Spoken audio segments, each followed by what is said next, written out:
प्यारे बच्चों, क्लास 8 है। आज हम क्लास 8 की मैथ्स का चैप्टर 3 एक्सरसाइज 3.3 का कुछ इम्पोर्टेंट सवाल हल करेंगे, जिसमें हमारे पास पहला सवाल है कि निम्न समांतर चतुर्भुजों में अज्ञात एक्स वाई जेड के मानों को ज्ञात कीजिए। यानी कि एक्स वाई जेड जिनके मान हमें मालूम नहीं है उनको हमें फाइंड आउट करना है। तो इसके लिए सबसे पहले हमें समांतर चतुर्भुज के गुण पता होने चाहिए। हमें ये पता होना चाहिए कि समांतर चतुर्भुज के कौन कौन से गुण होते हैं। उन्हीं गुणों का प्रयोग करके हम अज्ञात एक्स वाई जेड यानी कि जो अननोन वैल्यूज हैं एक्स वाई जेड की, उन्हें फाइंड आउट करेंगे। तो सबसे पहले समांतर चतुर्भुज के गुण मैं आपको रिपीट करूंगी। पिछले लेक्चर में मैंने आपको सारे गुण बताए थे कि समांतर चतुर्भुज के जो आसन्न कोण हैं यानी कि पड़ोसी कोण, इन दोनों का योग 180 होगा, या फिर ये दोनों पड़ोसी हैं इनका 180 होगा। तो समांतर चतुर्भुज में आसन्न कोण संपूरक होते हैं, सम्मुख कोण बराबर होते हैं, आमने सामने की भुजाएं बराबर और समांतर होती हैं, और विकर्ण एक दूसरे को समद्विभाजित करते हैं। ये गुण हैं। तो इन्हीं गुणों का प्रयोग करते हुए हम देखेंगे कि जो z होता है z प्लस 100 जो होगा वो 180 होगा, क्योंकि जो पड़ोसी कोण होते हैं आसन्न कोण संपूरक होते हैं। ठीक है, तो z की वैल्यू यहाँ से हम निकाल लेंगे 180 माइनस 100, तो 80 डिग्री हमारी z की वैल्यू आ गई। उसी तरीके से एंगल B और एंगल D आपस में बराबर होंगे, क्योंकि ये क्या है, सम्मुख कोण है। सम्मुख कोण आपस में बराबर होते हैं। तो एंगल B की वैल्यू 100 है, तो एंगल D की वैल्यू यानी कि y की वैल्यू भी 100 डिग्री होगी। तो हमारा y भी निकल गया। इसी तरीके से अब हमें x की वैल्यू निकालनी है।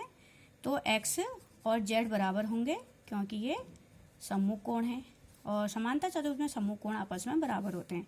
तो z हमें पता है 80 डिग्री है, तो x भी हमारा 80 डिग्री हो गया। इस तरीके से हमें तीनों वैल्यूज पता लग गई हैं। z की वैल्यू 80 डिग्री और y की वैल्यू 100 डिग्री और x की वैल्यू 80 डिग्री। इसी तरीके से अब हमारे पास अगला चित्र है। इसमें हमें एक्स वाई जेड की वैल्यू बतानी है। तो इसके लिए मैंने सबसे पहले जो जेड के अंदर का कोण है, जेड तो हमारा एक्सटर्नल एंगल है, और तो इंटरनल के लिए मैंने इसको टी मान लिया है, अंदर का कोण।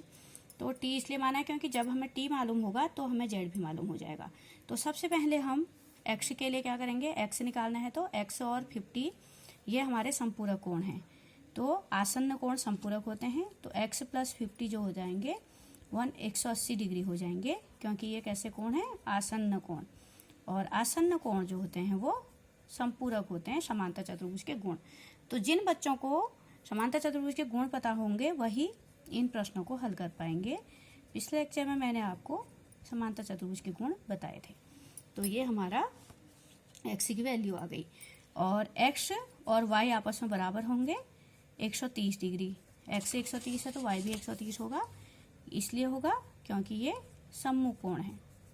ठीक है, और सम्मुख कोण समांतर चतुर्भुज में बराबर होते हैं। अब आएंगे हम t पे। t जो है वो 50 डिग्री होगा, क्योंकि t और इसके सामने ये दोनों कोण क्या है, सम्मुख कोण है। तो t 50 है और t प्लस z 180 है, सीधी रेखा पर बने कोण है। तो सीधी रेखा पर बने कोण जो होते हैं, सीधी रेखा पर बने कोण 180 डिग्री के होते हैं। तो t और z 180 का हो गया। तो यहाँ से z हमारा आ जाएगा 180 माइनस t, यानी कि t की वैल्यू 50 है, तो ये आ गया 130 डिग्री। इस तरीके से हमने x की वैल्यू 130, y की वैल्यू 130 और z की वैल्यू भी 130 आएगी। ठीक है, अब इसी तरीके से अलग अलग चित्रों के द्वारा हमने बताना है कि अगला सवाल हमारे पास है ये, किसी समांतर चतुर्भुज के आसन्न कोणों का अनुपात 3:2 है, समांतर चतुर्भुज के सभी कोणों को ज्ञात कीजिए। तो हमारे पास एक समांतर चतुर्भुज है, उसके आसन्न कोणों का अनुपात 3:1 है। तो आसन्न कोण जो होते हैं वो पड़ोसी कोण होते हैं, जैसे ये कोई भी दो अगल बगल के कोण आसन्न कोण है। और समांतर चतुर्भुज में आसन्न कोण संपूरक होते हैं। ठीक है, हमें इतना पता है कि आसन्न कोण संपूरक होते हैं कौन से चतुर्भुज में? समांतर चतुर्भुज में। तो सारे समांतर चतुर्भुजों के गुणों का हम इसमें प्रयोग करेंगे। तो समांतर चतुर्भुज में आसन्न कोण संपूरक होते हैं, यानी angle A plus angle B हमारा 180 डिग्री हो जाएगा। लेकिन आसन्न कोणों का अनुपात इसमें दे रखा है 3:2। तो एंगल ए को हम 2x ले लेंगे और एंगल बी को हम 3x ले लेंगे, ठीक है। या पहले हम 3:2 है तो 3x 2x इक्वल टू 180। तो 5x इक्वल टू 180। तो x इक्वल टू 180/5 36 डिग्री आ गया, ठीक है, x की वैल्यू। अब x की वैल्यू आई तो हमने क्या माना है? एंगल ए को हमने 3x माना है और एंगल बी को हमने 2x माना है, क्योंकि इनमें अनुपात जो है वो 3:2 का अनुपात है, ठीक है। तो अब हमारा एंगल ए आ जाएगा 3x, यानी कि 3 × 36, क्योंकि अभी केवल x की वैल्यू आई थी। तो 3 × 36 कितना हो गया? 108 108 डिग्री। और एंगल बी हमारा आ गया 2x, यानी 2 × 36 इक्वल टू 72 डिग्री। अब बच्चों एंगल ए और एंगल बी हमें पता लग गए। एंगल ए के बराबर ही एंगल सी होगा और एंगल बी के बराबर एंगल डी होगा। इसलिए अगर हमें चारों एंगल निकालने हैं तो angle A equal to angle C 108 degree के हो जाएंगे और angle B equal to angle D 72 degree के हो जाएंगे। तो चारों कोणों का मान हमें इस तरीके से पता लग जाएगा, ठीक है। अब अगला हमारा जो प्रश्न है कि किसी समांतर चतुर्भुज के दो आसन्न कोणों की माप बराबर है, समांतर चतुर्भुज के सभी कोणों की माप ज्ञात कीजिए। तो पहले प्रश्न की तरह इसमें भी आसन्न कोणों के बारे में बता रखा है, लेकिन वहां पर अनुपात दे रखा था, यहाँ पर ये बता रखा है कि दोनों बराबर हैं। तो हमारे आसन्न कोण हम ए और बी मान लेते हैं, दोनों ही बराबर माप के हैं, दोनों को x मान लेते हैं। तो angle A plus angle B जो होगा वह 180 होगा, क्योंकि आसन्न कोण संपूरक होते हैं। जो भी गुण का हम यूज करते हैं उसको हमें लिखना भी होता है कि हम किस गुण किस प्रॉपर्टी का यूज करके इसको हल कर रहे हैं। आसन्न कोण संपूरक होते हैं, तो हमने दोनों x मान रखे हैं, तो ये 180 डिग्री हो जाएगा। तो 2x इक्वल टू 180, ठीक है। तो x इक्वल टू 180/2 90 डिग्री। तो हमारा एंगल ए 90 डिग्री आ गया, एंगल बी भी 90 डिग्री होगा, क्योंकि दोनों कोणों की माप बराबर है। आसन्न कोणों की माप बराबर है, आसन्न मतलब पड़ोसी कोण। उसी तरीके से angle A equal to angle C 90 degree हो जाएंगे, क्योंकि ये क्या है? सम्मुख कोण है। सम्मुख कोण समांतर चतुर्भुज में क्या होते हैं? बराबर होते हैं, ठीक है। और angle B equal to angle D हो जाएगा, ये भी 90 डिग्री हो जाएंगे, क्योंकि ये भी सम्मुख कोण है।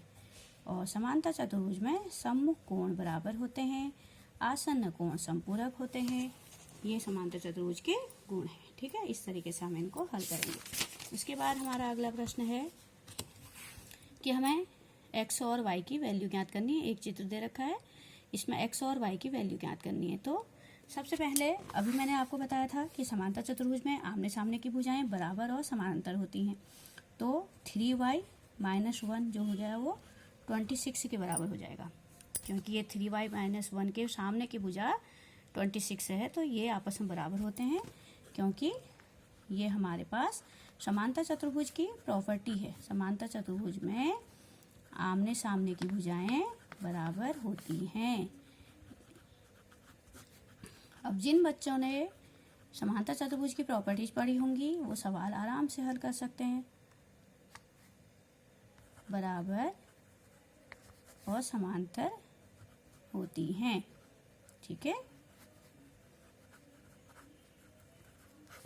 तो हमारा 3y हो जाएगा 26 + 1 27, y हो जाएगा 27/3 9, y की वैल्यू 9 आ गई।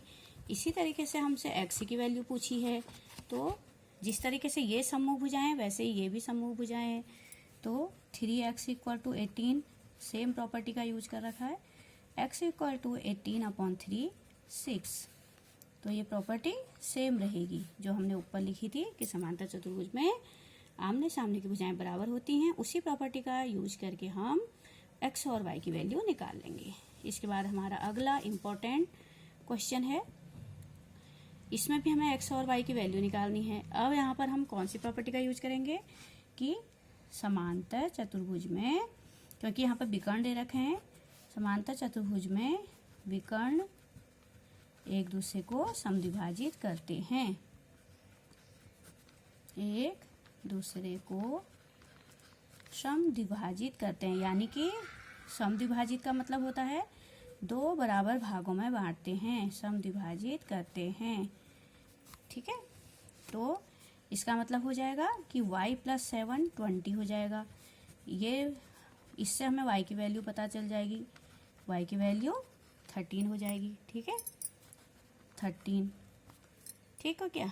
और x + y 16 के बराबर हो जाएगा, क्योंकि समांतर चतुर्भुज के विकर्ण एक दूसरे को समद्विभाजित करते हैं, यानी ये वाला भाग इस भाग के बराबर होगा, ये वाला भाग इस भाग के बराबर होगा।